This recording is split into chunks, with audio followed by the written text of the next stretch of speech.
Good. All right. So we'll get started. So thanks again for having us in, guys. And today we're going to go through personal branding for real estate agents. More of what we're trying to accomplish is how to create connection, build trust, we'll talk about in the presentation, and attract more of the ideal clients in today's digital world. So not just any clients, but maybe some targeted approach clients. And the key here, I think, is digital world. Again, as we've been talking, there's just so much of this digitization of our industries and noise out there, and that's not necessarily where the business gets done. A lot of the information is found there, but we need to separate ourselves and make ourselves attractive in that kind of a world. So personal branding is key for both real estate agents and mortgage professionals alike, and this is a pretty cool presentation to kind of go through that. So we'll go through an agenda. So a few topics. Apparently there was a number 4 that they took out when they created this. But so we'll go through 3 steps to personal branding. We'll look at some branding makeovers, some ideas as far as that goes, some storytelling with content. And by that we mean not us telling a story, but creating a brand around ourselves that tells a story about what we are and who we are, and how clients may be interested in working with us. And then we'll talk a little bit more about how we can get more online reviews, because we'll share on here how critical that is. So those will be some of the topics in the agenda that we go through. So personal branding, let's define it. So personal branding is a practice of people marketing themselves and their careers as brands. Personal branding is much more than just a logo or color or our business card. We certainly don't want to just get caught up in that. We've got some examples as we go through this that'll kind of help us separate. But here's certainly a lot of brands that we may recognize. They do bring attention to these companies, and these companies do garner business from it. But it's not really telling a story about these companies. It's not really attracting clients that are looking to differentiate who they want to use in a particular part of their lives, just by having a business card, flashy colors, or some branding that's recognizable. So we'll go a little bit deeper into how we can develop that for ourselves and then develop more business. So certainly what we have to initially think of is, what's the brand or perception of us in the market now, or is there even one? Is it the right one? Is it ideal or exact as we want? So that's where we have to kind of start our thinking and kind of take control of how we want to be presented and represented in all the different types of marketing that we may want to engage in. There's kind of 3 steps of developing brand, and we'll kind of go into these in a little bit more detail. Really, we want to choose our target market. Mike was mentioning earlier, geographic, it could be a target market. Different types of clientele can be target market. We'll go into some of that. And then creating a professional image around our marketing, and then sharing some relevant content about around what we've created and what we want to put out there. So we'll go through each of these in a little bit more detail. So choosing our target market. So many of us believe, our target audience is the whole audience. And if you kind of take that shotgun approach, you're not going to have the focus to really garner and I think capture the business that you want. So when we talk about target audience, it's critical to think about your past clients. And I've got some notes here that I just want to go through, so I make sure that I don't miss any. But go through a client base that you may have. Are they local? Are they from out of town? How old are they? Are they first-time buyers? Are they members of any specific groups? Look and see. Maybe there's some pattern that you may not be aware of that you're finding business from, that you can then put together, develop, and further explore. Or maybe it's not any one particular thing, and you see some areas in there that you can maybe better focus. So let's go into some of these ideas. first-time home buyers. So you can create a target market around first-time home buyers. We can create a target market around relocation. I'm going to use a personal example here. So I have a son who went to UConn, and he graduated a couple of years ago, but in his senior year, he was looking to do an internship. And he got connected with a high-producing realtor who worked for Berkshire Hathaway up in the northern Hartford County market, who has since rolled out and has his own business. But he was a big producing agent who was also in management, but he wanted to attract relocating doctors from across the country that were coming into the Connecticut area. So he wanted to be the doctor relocation expert realtor. He actually brought my son on as an intern to do some research and just find out, how many, how he can tap into some of that, staffing agencies, how many staffing agencies there were around. And he developed a target market for relocating doctors. He now owns Tea Leaf Realty Group out of West Hartford and does, I think, 30 to 50 million a year when I last spoke with him. In just relocation business, and he's got maybe 14 agents or so. So he specifically set out a market, and he built it, and he created it, and it's working for him. So, and he's using relocation. Veterans, here in Connecticut, we've got so many, we've got UTC still, even with them merging. We've got all the stuff down in the southeastern part of the state. So we have a lot of veterans in the state. So maybe there's opportunities to find that you were working with veterans, or to target, do some target marketing to veteran groups.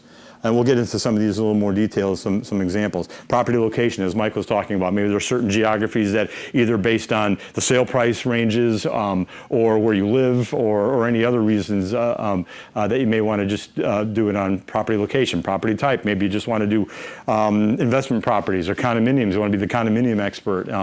There's a lot to go into condominiums, and if you know that down and you can show sellers or management companies that you know how to market and sell condominiums, you know the ins and outs of what financing is involved around them, that's a great idea. Another one is neighborhoods. Maybe there's particular neighborhoods that you're interested in that you want to market in. So these are some ideas for target marketing, certainly.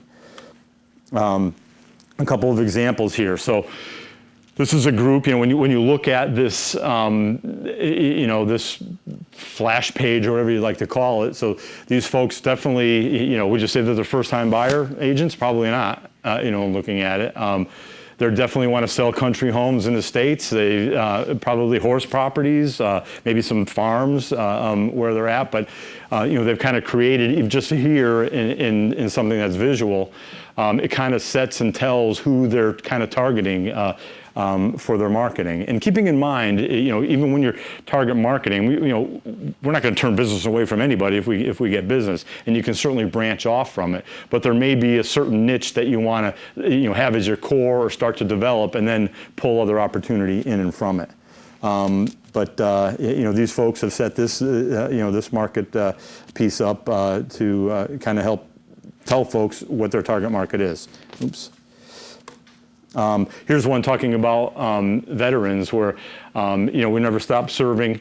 We're a community of real estate agents that have lived the military life. So these are veterans that are now realtors, and certainly that's a group that stay together. We're trying to build trust with whoever our business base is or our target market is, and folks that we have similar experiences with or have gone through similar things with, they're going to more easily attract to us and trust in what we're saying. And so here's an idea around if someone is a veteran, of targeting veterans, but it doesn't mean that you have to have been a veteran to target veterans. I know that this group, just through some of the research that I was doing in learning this course, they do a lot of sponsoring of events. They do a lot of charity work. They present big checks, made out to the certain military groups, and they get a lot of press coverage around that. And then they share that on their social media. So, some great ideas as far as being able to develop your story, which we'll get into in a little bit when you're building and working in your targeted branding. This one here is around first responders. Now, again, if you're a first responder, have family members, whether EMTs, police, fire, you name it. Especially here in New Haven, you're going to find a larger population of them than maybe in some of the more rural towns. But again, to maybe focus or target around this group and do some work with them and show that you're involved in their community, and then you can build and expand beyond that through communities that they may be involved in. Key again, just think about past client base.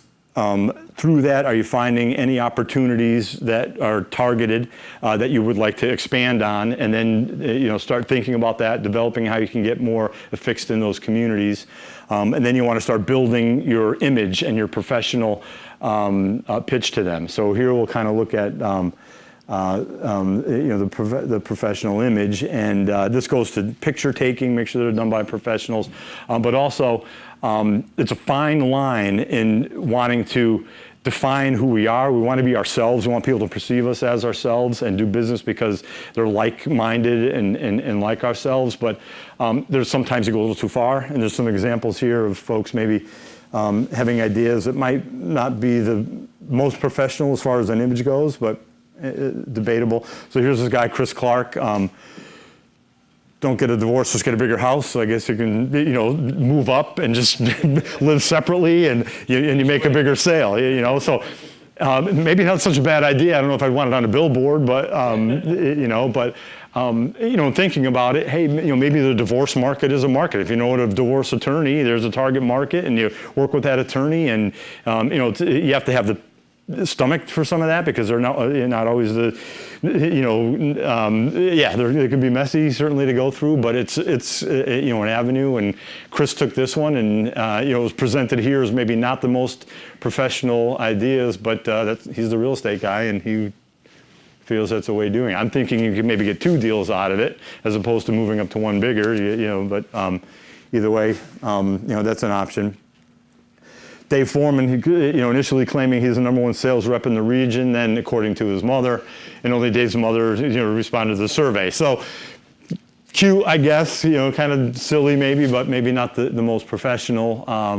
But again, it's a swing at it, and we're all, I guess, worth making a shot, here and there. But here's one that's just kind of silly, but this is a headshot this guy took in his Century 21 outfit, and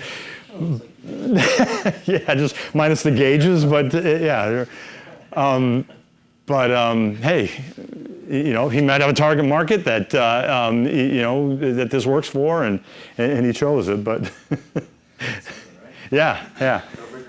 That's right. Yeah. Bill Wetzel, another one. The price fighter. All right. But here's kind of the other end of the spectrum, and some ideas. And gosh, I look at my business card. It's as bland as can be, no photo or anything on it. These are some folks that maybe their initial business cards weren't all that bad, but they had kind of upgraded what they had done. And you can kind of look at the makeover. When you look at Carolyn's initial card, it kind of it shows she's a real estate professional. And I guess the theme here, and what it talked about in some of the notes in going through the course, is just you don't want to be the same. One of the taglines the trainer was using, same as lame. So the real estate professional, well, we can probably all pull our cards, and it probably says the mortgage professional or real estate professional on it like everyone else does. So she changed her, her card, obviously, and she's, offers a legacy of service as opposed to being a real estate professional. So, excuse me. Much more classy looking, much more professional, obviously professionally done. And not that one was bad, but that one was the same as anyone else's potentially. And now, excuse me, much nicer. This next one from Manny. So, he's got his legal name on there. He's got what folks should call him. No photo, standard card. Kind of same as lame, but here, quite a an impressive card. You can see, man, he looks professional. Not overly done, successfully bringing buyers and sellers together since 1989. So he's building credibility with his client base, with his card, and showing still where he works. But now this is much more about him and his legacy and how he can help, and that he's got credibility and he's been helping folks for quite a long time versus his standard card there. So I was interested, Mike, to see if there was any things that we can add to our cards to kind of stay. Some of those things. I don't know if we have that kind of wiggle room. I was just thinking about that. We probably sell cards for ourselves and just pay for them. Yeah. But I suppose we could have two. Yeah.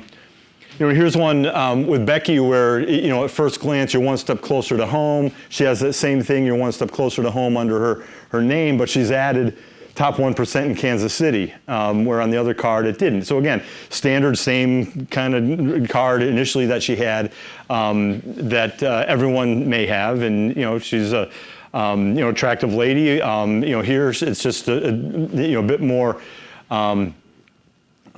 cleaner looking card in my view, but also kind of shows that she's a top producer, and that will bring folks to her to help her get them one step closer to home. Yeah. Current as well. Yeah. Pictures, like who is this? Yeah.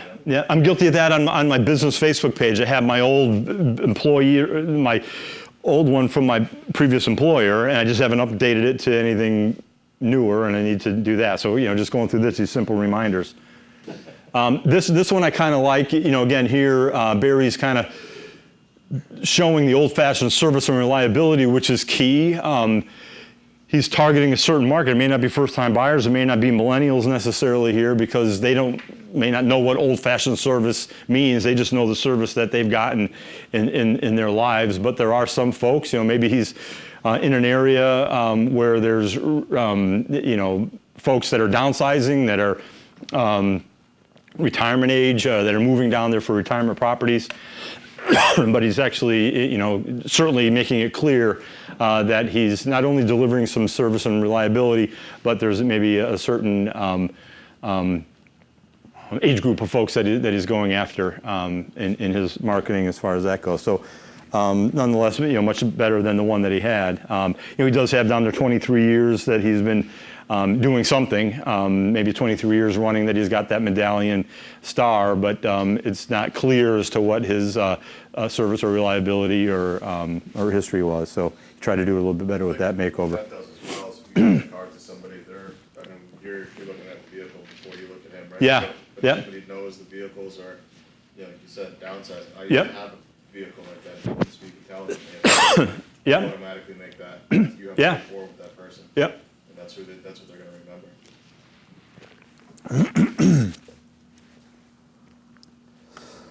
remember. So, we've seen some slogan examples, so we can certainly consider slogans,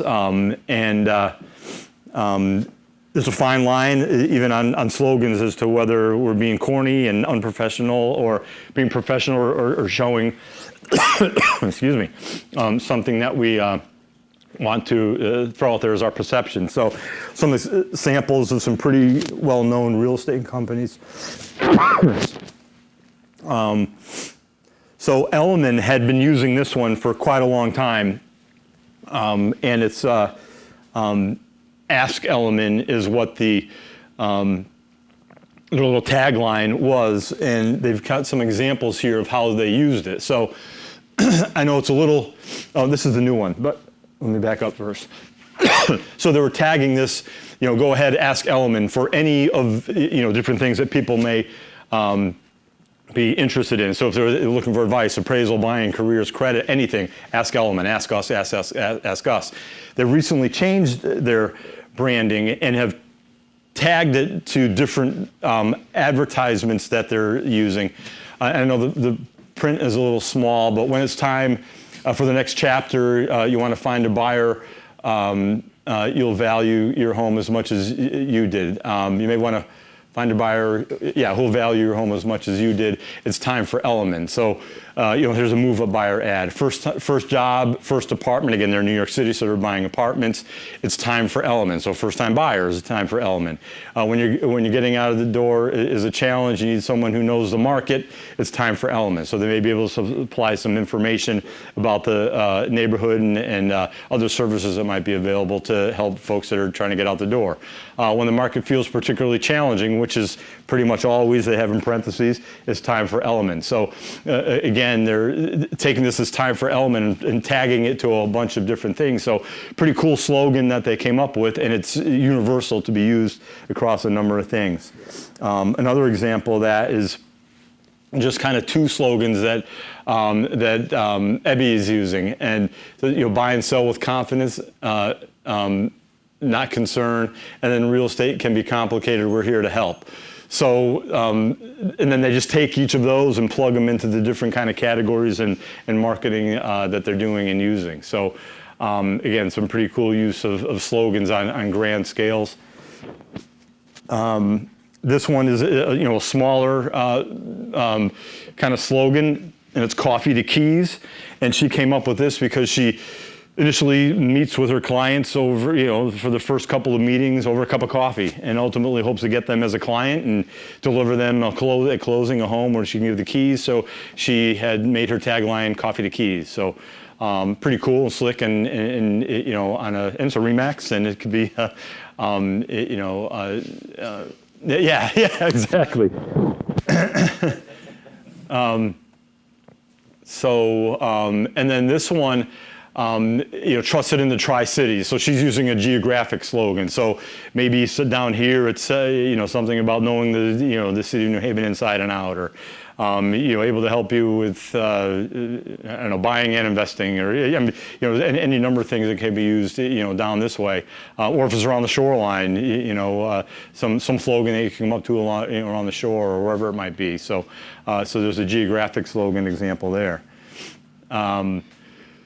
And, here, if we're not branding ourselves and trying to target, market, and present who we want, and we're just doing things willy-nilly, then people are just going to self-brand us based on what they're interpreting. And if it's kind of scattered approach and no real message being sent, they're going to say, well, we're kind of scattered, no message, and maybe I'll move on and work with Mario instead, because he's got some pretty detailed content as far as what he can deliver for us. So important for us to control this and dictate it, and not let someone else interpret it for us, because it's probably not accurate.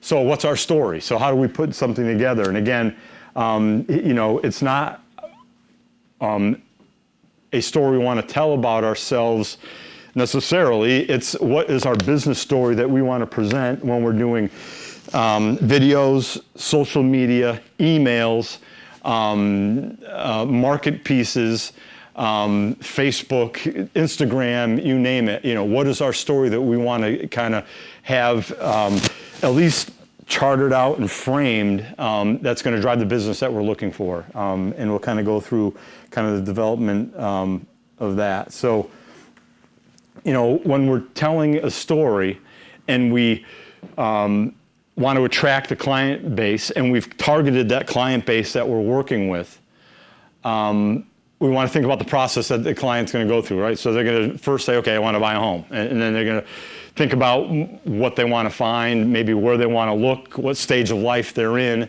And then immediately they're going to go to the internet, and they're going to start searching some things. So again, when we're target marketing, we want to think about what we have out there that is attainable via the internet, that will attract clients that are looking for what we want to sell them, which is a house that we may be listing, or we want to act as their buyer agent.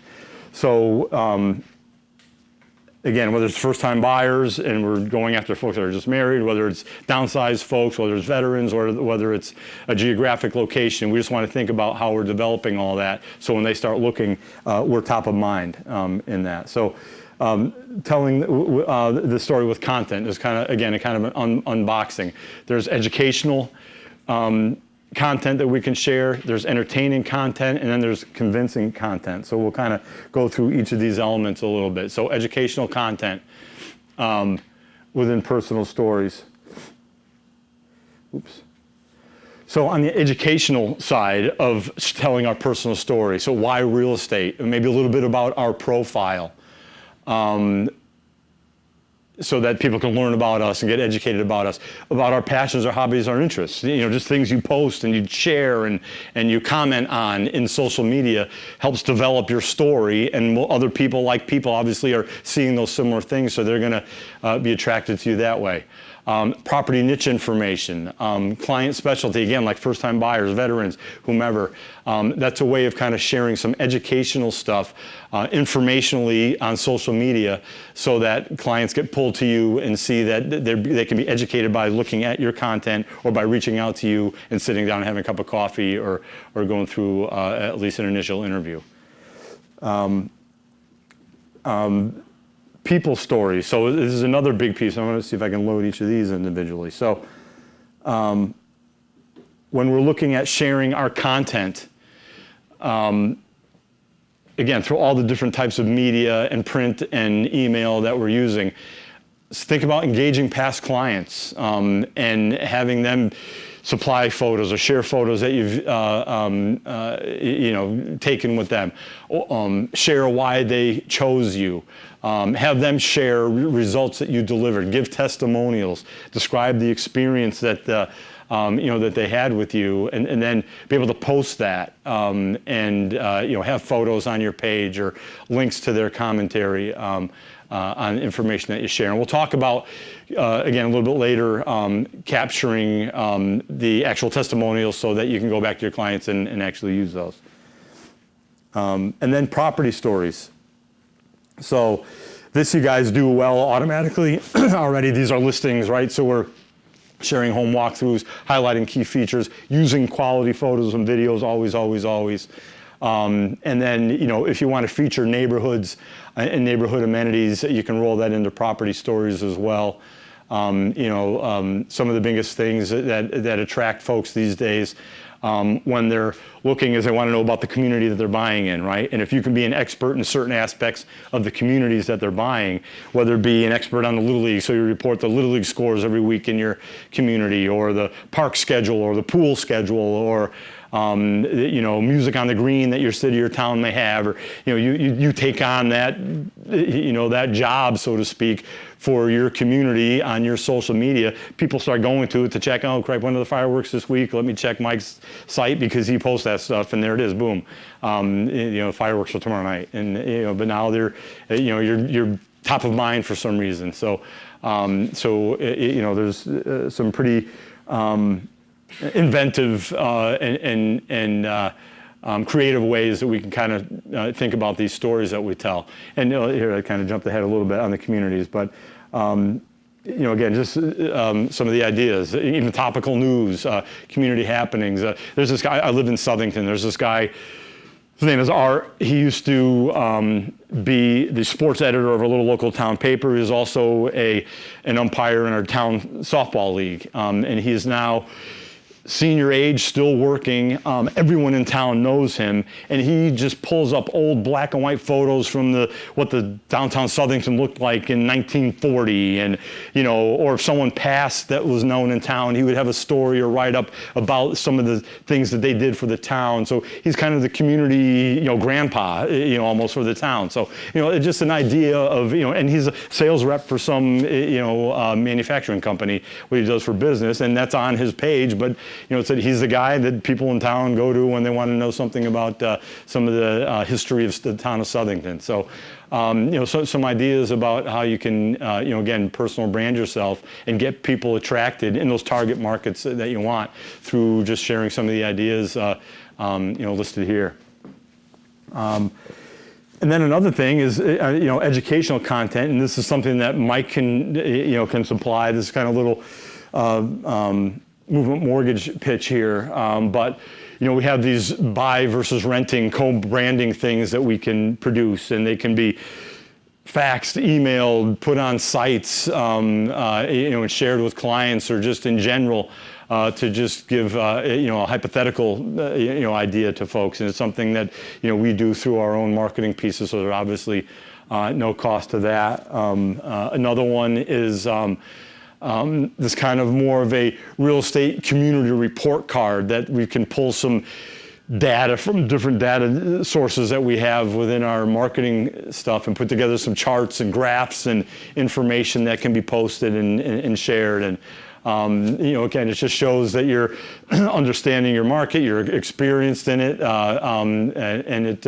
is going to help you build your trust and increase your reach. So that's certainly something that if you're interested in, you can reach out to Mike, and you can kind of put together some samples of those for you and show you how they look. But then the last piece is entertaining and entertaining content, and that's for the main reason why people go on social media, right? They're looking for something entertaining, unless they have a specific look like real estate. But heck, if we can do something that's also entertaining and get them to see and look at us and think of us when they want to buy a home, then that's ideal. And again, that's a fine line. Not all of us are funny. Not all of us have great taste in thinking of what might be funny or not. But it's worth a shot or worth a try. There's some. We don't have a lot on that, but in some of the things you can share in any of those pieces, if you can find something that's kind of entertaining as well, it's worth it, and we'll get people going to your site. And again, I keep going back to like concert series or bands that may play at local bars. I think we spoke about that last time we were here. Something that you can post that just has people kind of checking your site out when they're looking to go have fun, and then they also remember you when it comes time to do some real estate. So convincing content. So what we mean by this is kind of encapsulating all of this content so that we have sold these people to want to hire us when they want to do, for us, mortgage, for you guys, buy a home or rent a place. So let's talk a little bit about the convincing content. So here we want to find out, I like the way they put this, what's our visible value, creating some kind of visible value that people see when they look at all the different ways we have put ourselves out there to attract business. So we want to make sure that we are tech savvy, and if we're not, we need to be. Are we a neighborhood expert? If we're not, we need to be in the target markets that we've kind of decided that we want to develop our business in. Do we have a history of results? And if so, we want to make sure that that's part of what we're sharing with folks, because that carries a lot of weight and a lot of value. You'll see a couple of charts on that in a little bit. And are we a niche specialist? Do we have first-time buyer, multifamily homes, condos, beachfront property? Any of those are some, for niche specialists, explain in what we're sharing out there how we are and that we are. And this is kind of a piece that, kind of an infographic that this guy John had put together and he has out there. And if you were maybe just to see his photo and his name, and it's like, okay, he's a professional looking guy, but oh well, I mean, there's 1,000 of them out there in my market. But here he kind of put this together, and he talks about his expertise and how big of a producer he has historically been, his extensive knowledge, his reputation for honesty, integrity, and fairness. Some stuff about social media savvy that he's got on there. He's got a history of satisfied customers. He's also telling a little bit about himself, where he was born and raised, his intimate understanding of the area and market that he covers. He's bolded that he's top-notch with negotiation skills. And then a little bit about him. He's a football fan, trains dogs for the blind, avid golfer, proud father. So now, there's a lot of stuff there that someone can connect with on one simple page or infographic that he kind of created and has out there. So something that any of us can do and kind of just have as a tab or tag or on something that we're putting in social media. An example here, I think we shared this last time we were here, but here's an infographic that we have, our 671 process. which is, we stand by and it's compelling and we use it a lot, and it's not burdensome. It's simple to read. It's easy for people to take a quick look at. It's easy for us to present, and it's garnered a lot of success. And just a little sidebar note, because we advertise this every month. So in May, we had our biggest funding month ever as a company. Over $1.5 billion worth of loans funded. Of those, over 80% of them were underwritten within, it was actually just, it was a little bit over 6 hours, but we put out the real number. They were processed in 7 days and ready to close as short as a day after that. So you think about that, across the country, $1.5 billion worth of loans, 80% of them met that. So we put this out there because we believe it, and it's on all of our pieces, and it gets traction. And when I post it on social media, I put it on my LinkedIn and on Facebook, not this graphic, but the monthly graphic of how we did, I get the most tags and most hits on it. So it works when it's impactful. So we talked about reviews and how important they are. There's the marketing to millennials piece that we had done here once, and we had done it at the New Haven Board of Realtors also. One of the big things that they showed with the millennial population, that is their biggest driver of where they do business, what the reviews are: restaurants, bars, bands, buying a car, realtors, you name it, mortgage companies, and it really goes for the whole population. Zip Realty did a study on choosing an agent that you find online. What are the things that drive you to choose them? And it was 62% was the agent has excellent reviews, and then the next highest piece was they're active and show a knowledge of the community. So we've talked about that through this presentation. So if we're doing anything out there, we want to try to get reviews on our social media sites or in anything that we're sending out, certainly, and we certainly want to show that we're involved in the community through philanthropy, through our expertise and the business that we do in the communities. So how do we get more online reviews? And it's like, well, geez, how do we do that? It's no rocket science. We just ask. We just have to ask for the review. And there's a few questions that we kind of use in our different presentations. You can email these to your customer. Number one is, why did you choose me? And just shoot them that email and have them, explain it and shoot it back to you or post it on whatever review site that you're using. Another question is, what was your biggest concern, and then how did we help you overcome it, or how was it solved, or how did I help you solve it? And then the third and last simple one is, what was the result of all, everything that you expected or asked of me? What was your result in working with me? And we shared how impactful these are.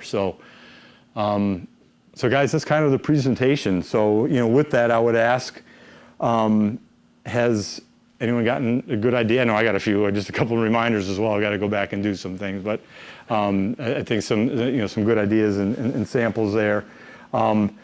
Just real quick, another little kind of piece about how we think about doing business with the real estate community, and why we do things like this and how we have targeted our business.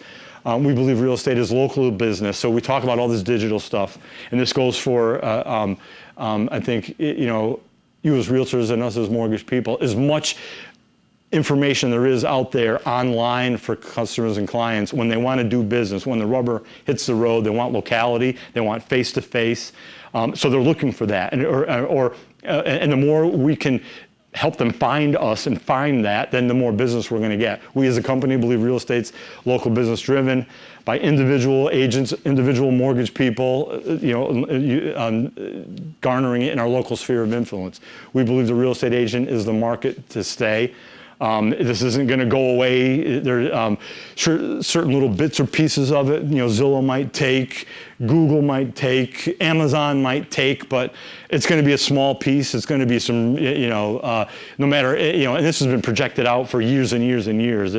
So we're here to stay. You guys, the community, the market needs, us locally. By that I mean realtors and mortgage folks.